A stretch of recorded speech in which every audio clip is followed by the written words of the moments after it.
20 years ago, a simple jingle shook the world. A jingle that has become so ubiquitous and undeniable that just writing it down will automatically make it play in your head.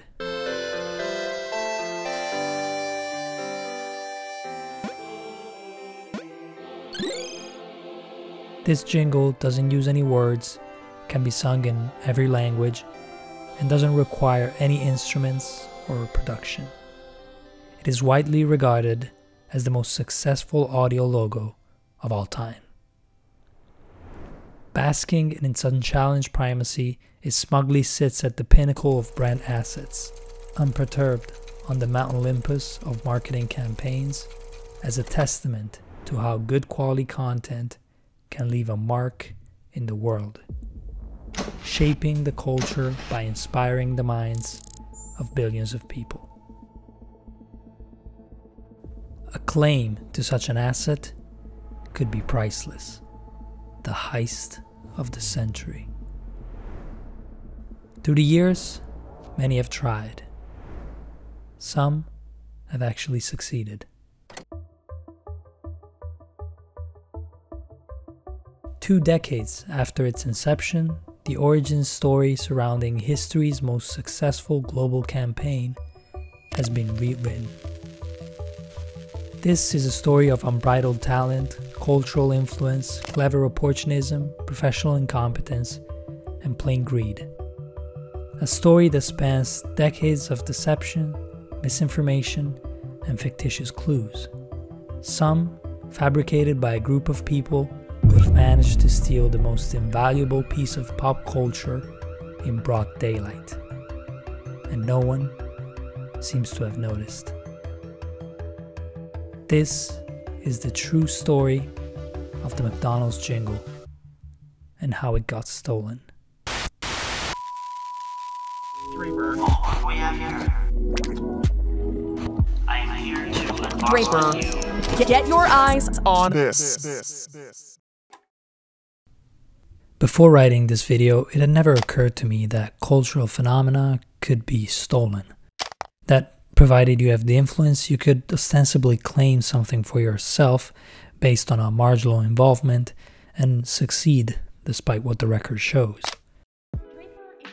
If you do manage to speak to a broad audience, blogs, journals, and newspapers will write about your statements and provide them with the cultural gravitas needed to be regarded as plausible. You can rely on lazy journalism not to dig any deeper. And if you're bold enough, you could start with something like this. Major talk. Yeah. Special. So Pharrell, who actually wrote the I'm Loving It. No, you know who did that? Who wrote that? Pusha T. Pusha T wrote that. Oh, wow. That's crazy that Pusha T wrote the song for McDonald's. Jewel drop. Jewel drop. Imagine the bag. That's what he would say. Imagine the bag. Imagine the bag. It was Pusha, yeah. The content surrounding the inception of the McDonald's jingle is headache-inducing. Through the years, a whole plethora of artists and professionals have been involved in the process, and most have been incorrectly credited as the creators behind the jingle. Pusha T has been tweeting about his crucial role for years. Steve Stout, who was involved in the campaign in the early 2000s, has backed up his claims in many interviews. YouTube videos claiming to be unveiling the mystery behind the jingle credit Butch Stewart as the music genius that put the words into melody.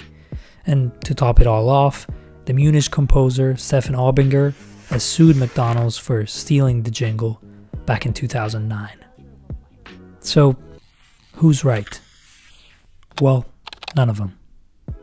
The actual name behind the jingle can't be seen leading the charts.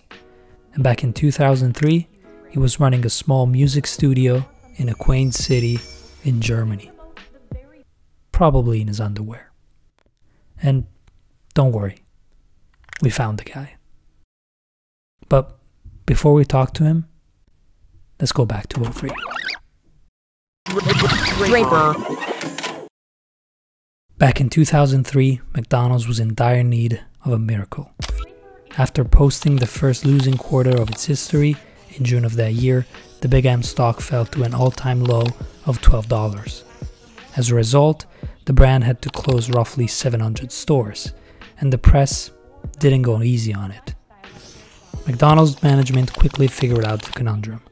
For starters, McDonald's focused almost exclusively on the US area at the time, neglecting important yet underdeveloped European and Asian markets. In addition, consumer behavior presented an even bigger issue. Wellness trends were on the rise, and conversation around obesity was reaching a boiling point. To be fair, it wasn't the best of times to be a fast food company. There was only one way out of this: a focused brand repositioning led by McDonald's first global brand campaign. After a global agency summit, McDonald's laid out the plan for a 4-month pitch involving 14 agencies from the top income countries. Management ensured everybody understood that the competition was never meant to be an agency competition, but an idea competition. According to then CMO Larry Light, the other agencies would then adapt the winning idea to each market. Mr. Light later explained that McDonald's had opted for a freedom in the framework approach, allowing each agency to rework the global theme to better suit local trends and global inflections. As the competition started, one of the 14 agencies hired by McDonald's, the German firm Hayem Partners, came up with the famous slogan.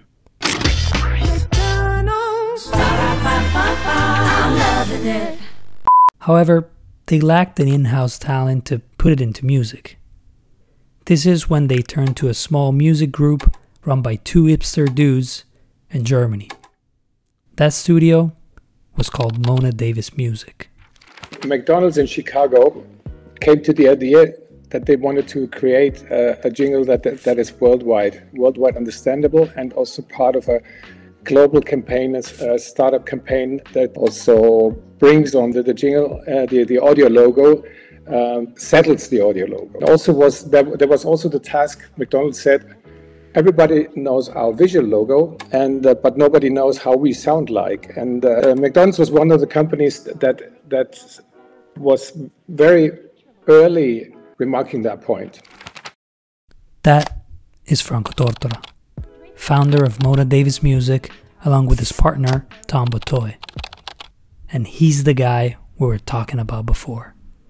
McDonald's did it very scientifically, because in the very beginning, all 14 countries just developed a basic campaign. The next step was, can you do the music and the lyrics also in other languages and also in other arrangements like Japanese and country? McDonald's started out with 14 different agencies from 14 different countries. And with each revision, they eliminated a few. They were like, we started 14 countries, and then I think there was 5 countries left over, and then there were 3. The rules were set, and Mona Davis got to work. Our first thoughts was, what is the best way to approach this thing?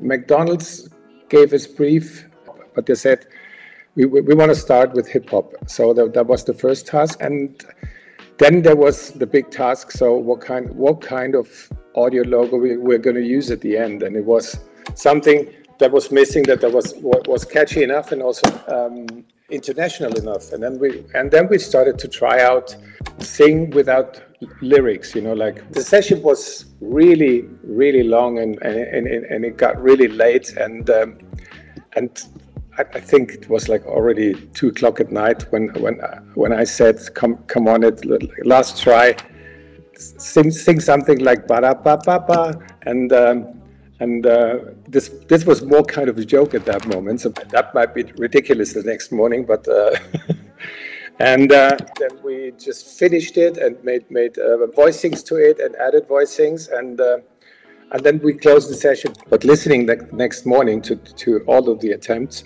this was the one that was most catchy. So we decided to go for that. And this audio logo was really one of the reasons why our competition went through all the stages of approvals. Their approach turned out to be right on the money. German agency High Partner and Franco Tortora's Mona Davis Music scooped up the victory in unlikely fashion, with a grandiose finale. Yeah, and in the end, there were only two left: the USA and Germany, and we were totally convinced because it was all hip hop is all American. And it was like a winners show in Chicago where they were really doing like an Oscar show. And the winner is, and it was then Germany, and there were like 50 people, yay! And all the other 800 like looking grumpy. That was funny. And with that, an icon was born. To truly capitalize on their work, the brand needed to go one step further. If they wanted to cement this campaign in history books, they needed a statement. Something unbeatable. They needed a hit. The man for the job was Steve Stoute. Through his agency Translation, Stoute had made a career bridging the gap between brands and music artists. Larry Light intended to use Stoute to provide the final touches to I'm Lovin' It. So he proposed the following plan. McDonald's would commission a song to be performed by an iconic artist, promote it months before the campaign launch, and at the same time start promoting its marketing slogan. Once the song had become popular, only then would McDonald's reveal its connection to the campaign. It was a massive gamble, but McDonald's liked the attitude and decided to go with the strategy. All they needed was the right performer, and Stoute tapped Justin Timberlake for the job. According to Stoute, JT, with his self-effacing sense of humor and cool, smart attitude, was exactly what he wanted. He appealed to a multicultural music audience, and frankly, was someone that McDonald's moms and children would love too.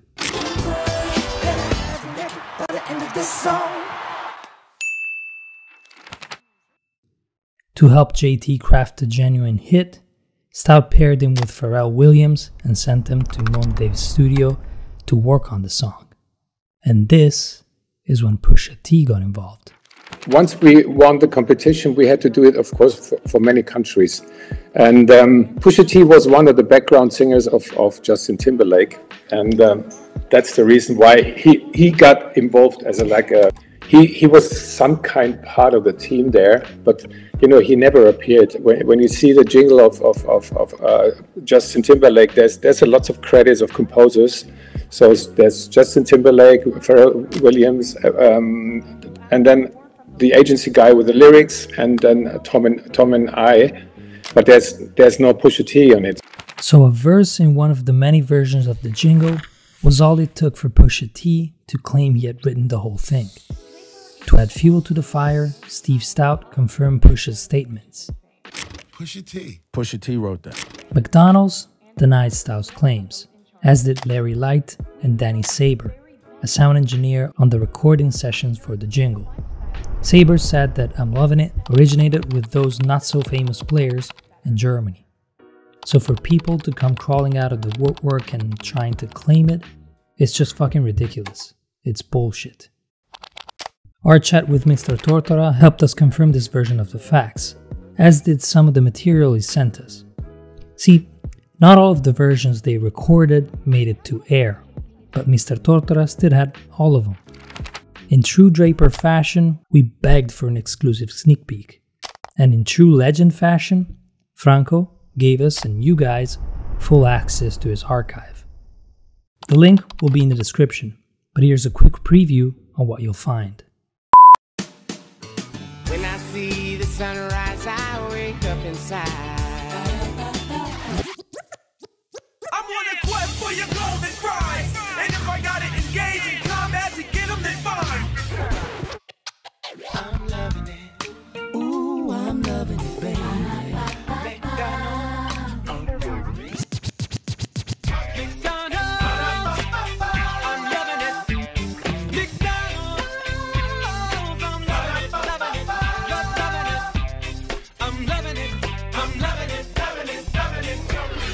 Get Get your eyes on This. In September of 2003, the campaign went live. And I'm Loving It went on to become the cultural icon it is today. After years of recession, McDonald's was on the rise again. I'm loving it. I'm all over the place. Cause music is life and I'm loving how it tastes. I'm loving it. Cause I do my own thing. And I don't care what anybody thinks. I'm loving it. So, that's what happened. And I find it to be quite ironic. Advertising is almost by nature ephemeral. Especially within the social media environment, it rarely produces long-lasting cultural phenomena that stick through the years. Brand struggles might lead to be relevant on their own, and yet when they do, everybody tries to claim a piece of their success. That's just another way of devaluating creativity and the real human stories behind it. So, moral of the story, cultural and creative appropriation has become a plague of our business courtesy of the lazy journalism and shallow creators. Or, in other words... Yeah, why do people do that? It's just because they need another headline. I can't imagine other things. A basic explanation, perhaps, but crucial nonetheless. Keep it up, guys. Thank you. Draper isn't about suits and ties politicking their way to riches and fame. We firmly refuse brand entitlement and will ask for more from those in charge of shaping culture. We promote the very best. McDonald's. I'm loving it.